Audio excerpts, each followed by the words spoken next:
Hello, welcome to Rubbing Minds. My name is JJ Omojowa. You're probably not used to seeing me on this show as the host, but for now, you have to get used to that. And of course, I have to say Eid Mubarak to our Muslim viewers. Of course, on Rubbing Minds, we'll have conversations that have to do with current affairs before we start to discuss them. And the ones that I was paying attention to during the week, I want to start with the good news. Nigeria's Dr. Yakubu Nura of the University of Maiduguri won the World Physics Competition. It's actually an Albert Einstein physics competition. I think that's proof of Nigeria's intellectual and soft power. And then in not so good news, the FIRS, Nigeria's Federal Inland Revenue Service, have decided to start charging 5% on online transactions. I think that's not a good idea because that's a bit against the idea of the cashless policy. And finally, in popular news, an interesting thing happened during the week online, but it first of all happened offline. The Nigerian Army and the Nigerian police. Apparently in Taraba State, the Nigerian Army claimed to have heard a report that the police was, so not the police, that some hoodlums were doing some crazy things and they had to run after them. But it turned out to be the police, and they killed 3 police officers. And then the police came online with a hashtag to sort of get people's opinion and try to get people's opinion on their side. And some people found that very, very funny, especially against the fact that too many times people come online to cry about the police, e.g. NSAS. But our conversation for today is none of these. We're discussing the Revolution Now protest that happened. It was supposed to happen in a much bigger way, but because of the arrest of the convener, former presidential candidate of AAC, Yele Sowore, it didn't happen the way I think it would have happened. But it did happen in a couple of states, Lagos, Osun, Ibadan, Cross River State. So today I have with me blogger and also my friend, Chidi Okereke. He's also a social commentator. You're welcome on the show. Thank you, JJ. And of course, Timmy the Law. You're going to give us perspectives in terms of, especially you as a lawyer. Yes, please. What went wrong? What could have gone better with respect to the protest? The revolutionary protest that was supposed to happen, and it did happen on August 5. Yeah. Okay, so, well, frankly speaking, by virtue of constitutional provisions, the Charter for Human and People's Rights, Section 11, people actually have a right to express certain key statements on issues that concern them or issues that they are not particularly satisfied about. And in fact, by virtue of the case of ANPP versus the Inspector General of Police, 2006, which you remember... 2007. 2007, right? So you could remember that the Inspector General of Police had issues with ANPP having a rally and then did not give them police permits. And then they went to the Federal High Court, and the Federal High Court specifically stated that they do not need a police permit to be able to congregate at that level because it is provided for in the Constitution. Interestingly, ANPP was the party of the current president, at that time. And so you see that there is a legal basis for the congregation. And then we then go further to look at what protest really is. You know, from the etymology of the word protest, pro, you make a witness towards a particular statement that you believe to be true or in defiance of something that you think isn't going right. So it's within the bounds. However, when you look at it, if the foundation be destroyed, what can the makeup artist do? That's a good place to stop you, Timi Olagunju. Chidi, so going from what he said, are these rights absolute? So people have a right to protest, but not just with Nigeria's context, just globally. Do you have a right to call for a revolution, for instance? Do you have a right to say that on a particular day the country's secret police will cease to exist? No. So I don't think I don't want to say a protest is the same thing as calling for a revolution. Those are two very different things. Protest is coming together to say like he said, like he's explained, we don't want this, we don't like this, we want this thing to change. And it is supported by the Constitution, it is backed by law. It is backed by law. So are there extremities? Perhaps there are. There's right to peaceful protest. You can't protest violently and say you're within the boundaries of the law. Violence in itself is against the law. So when it gets to those extremes, you're now going out of the boundaries of the law. Calling for a revolution is a different thing. Revolution as defined by the dictionary, is a sudden change in government, political government or rulership or whatever it is. So, Timmy, do you think the government should arrest someone for calling for a revolution? Yes. Well, I personally... Is it a treasonable offense as it's being... Well, the issue of treason as defined in the criminal code or the penal code as applicable in the North does not necessarily fit into the picture of what is ongoing at the moment. You know, I understand the perspective in which my brother is trying to take it in terms of the definitional angle to revolution. But then, let's look at the foundation. Can we speak more to context rather than definition? Yes. So, if the foundation be destroyed, what can the makeup parties do, right? So, if you look at it contextually, right, you see that the call for revolution in its context is not a call that has just happened now. Several individuals, even in power, have called for revolution.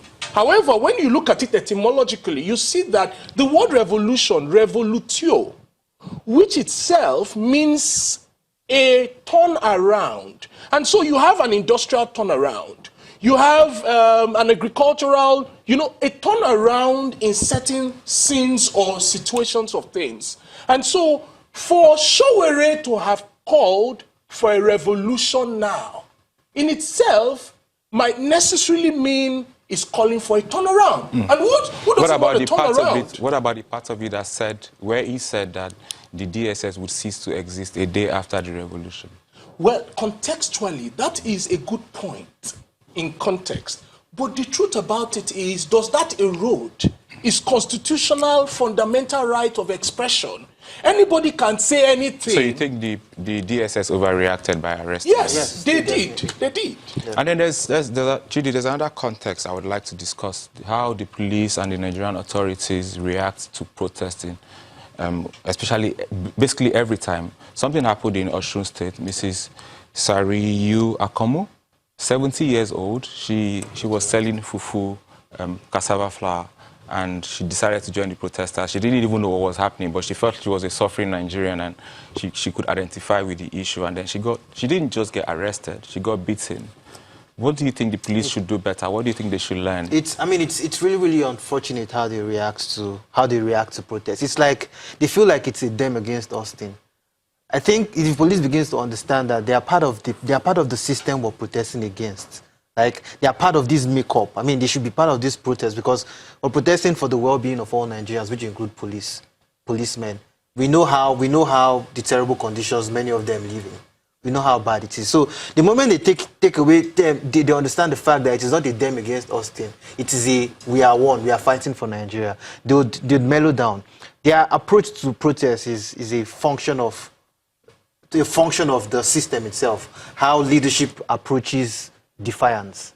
We just want to crush it. And that is not how it works. Simi, do you think, because, the police initially was set up to protect the interests of the colonial interests, so-called colonial masters. Yes. And then when they left, they sort of there was no reform that changed them in a way that they decided to protect the Nigerian interests. So their interest has always been about protecting those in power. Do you think maybe that needs to change or that hasn't changed or something? I like the perspective you took it. I think that doesn't have to only change with the police. To be fair with the police, it has to change across board. Yeah. If you look at the history of our protests, the history of our protests had been battered during the military regime. In the age of technology, we need to revolutionize. You see, we need a revolution plus, not just a revolution now, in the way we engage in our protests. I've seen protests where people just decide to take their shoes and go and drop their shoes on a Monday morning in the government house and disappear. And then you see millions of shoes. And then you understand that, wow, this is And so we need to start understanding what protest really is in context. If you look at it carefully, the first real use of the word protest in 1913, thereabout, was when Mahatma Gandhi in South Africa led the Indians peacefully to show a statement against the apartheid regime in the way they were treating Indians. And so if you look at it carefully, the history of how our police has been formed is a foundational issue. And that calls on government. The government must start seeing the need to revolutionize, emphasis on that word, the way the citizens engage with them, the way the police officers engage with the citizens. These are key issues. Chidi, for you, I'd like for you to just imagine yourself as the chief police officer, so-called commissioner of police in Lagos, for instance. How would you have reacted differently to the protest? To be honest, like you said, it's an institutional thing. I wish you had called me the IG of police, because the commissioner of police still needs to take orders from the IG of police. Ensure that the way citizens, the way policemen engage with citizens has to be peaceful. See, Nigeria might not be very, very rich, but we can get equipment specifically for protests. Protests are going to happen. Even in organized countries where things seemingly work well, protests still happen on a daily basis. So protests are going to happen no matter how good your government is. Somebody somewhere is going to be disgruntled and want to protest. So do you want to go and brutalize everybody? Get equipment. There's these water hoses and all. There are peaceful and creative ways to do this thing. Engage with the citizens. I mean, if I were the commissioner of police, I would go there myself and I'll be like, oh, okay, gather around, collect my megaphone and just tell them, you have a right to protest, but please be peaceful. Very good. I'd like to go back to the convener now, Yele Sowore. And so he ran for office this year, which meant that he agreed and believed in the political process. So he's a politician as much as he's an activist. He got, I don't know, about 45,000 votes. And then he called for this protest. And then the protest happened even in his absence. I would have expected that even in his absence should have even made the protest become bigger. Do you think Nigerians, as much as they've checked out in voting, which the numbers actually clearly show that a lot of people that could have voted did not vote, do you think Nigerians have lost interest in engaging protest, in coming out? It's just generally mentally checked out of being involved? As a student of history, you know, when you look at the way Nigerians have engaged in protests, way back to Gani Fawehinmi, way back to the days of Femi Falana, way back to the days of Nadeko, right? You discover there was a time, I heard, that Gani went protesting as a one-man protester. One-man protester. Called for people and people did not join, but he still believed and then came out for it. Now, that tells you something. That tells you that the idea about the way we engage protests in Nigeria is not just a sudden thing. It has been there. Nigerians are not naturally people that express their disgruntled or deviance or witness to a situation they are not comfortable with. But they did it in 2012. Fantastic point. Now, that brings the place of the civil society groups. You see, when it comes to protests, I discovered that there is a scientific approach to it. There's something called strategy in protests. When it happened in 2012, you would understand that there was serious engagement of the civil society across board. It wasn't just a protest that lacked consultation. You don't think it was because there was a sudden thing that happened that got the people very, very angry? I think it's a combination of everything. Yes. It's actually a function of, like I said, the CSOs were organized, people were sensitized, there was plenty of information in the media space, and then people, there was it was as much about the anger of the people. It's a function of everything. As it is about. So, but I'd like to ask you now, apart from protests, because you see, just like the malaria virus continues to evolve according to the drugs you use, and eventually some drugs don't even work again. Yes. I kind of feel like when governments get used to you protesting and protesting and protesting, it sort of loses its potency, right? So what are the other tools available for activists, for civil society, for active citizens to engage government? Protest. Continue apart from protesting. Okay, so apart from protest, media, journalists, people have to take this thing personally. You work in the media space, you're a journalist, you have a platform, use your voice. Use your I mean, across revolutions, like you said, revolutions, protests, everything has always been change like this, mass changes like this, governmental changes like this, constitutional changes like this have always been led by protests. That's true. That's true. So there's no other. I don't think there's another. The reason I asked that question is because I haven't paid attention to history. I found out that those that led revolutions somehow don't form the government. I can give you examples, even recent ones. In Egypt, it was not those that brought Hosni Mubarak down that formed the government. The Muslim Brotherhood that had been formed for several years and remained formed the government. Tunisia, the same thing. So, and this should come to you, Timmy. Do you think that we could do more than just say what we don't want by organizing to at least hold power, like you did run for office earlier in the year? What else can we do apart from saying we don't want? There is, you see, firstly, when it comes to protest equals 3 C's. C plus C plus C. The first C is consultation. The second C is consolidation. The third C is confrontation. We need to understand the dynamics in those 3 C's and increase the potency to be able to consult with government, increase the potency to be able to consolidate with government, and then increase the potency to be able to confront government. That is a key part. However, when it comes to the issue of protests, we need to engage in dynamic ways. You see, when it comes to witnessing to a statement or deviance to a set of authorities or set of policies, there is the key part of the OM, LCM. The O means organizing, M means mobilizing. We do a lot of mobilizing, which is important. And you see that a lot of mobilizing happen around the social media. But the part of the organizing is very key, and we're losing out. Where is our Boy Scout, the Girls Guide? Can you just hold your thought, please? Yes, please. Chidi, what do you think government has to learn here? Regarding protests? Yeah, protest and revolution now. What can they do differently? What can they do better? If you can keep it as short as possible. Allow people air their thoughts. Stop trying to stifle people. Stop trying to do that. Allow people, and then work. If you function, the better you perform, the less people disagree with you.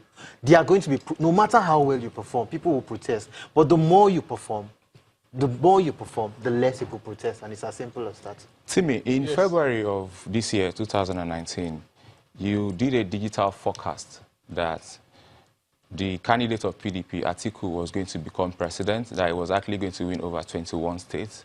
You also did a forecast to say that the former Senate President, Saraki, was going to win, and not just win, become the Senate President again. So now I'd like you to do another forecast, but look at a different crystal ball. Yes, please. How do you think this issue with Sowore and the federal government is going to end? You should avoid the old ball you used. You look at the crystal ball. Some of the balls I use, for example, or your states, worked. You know, so, but most importantly, when it comes to the issue of politics, it is never a one-cap-fit-all.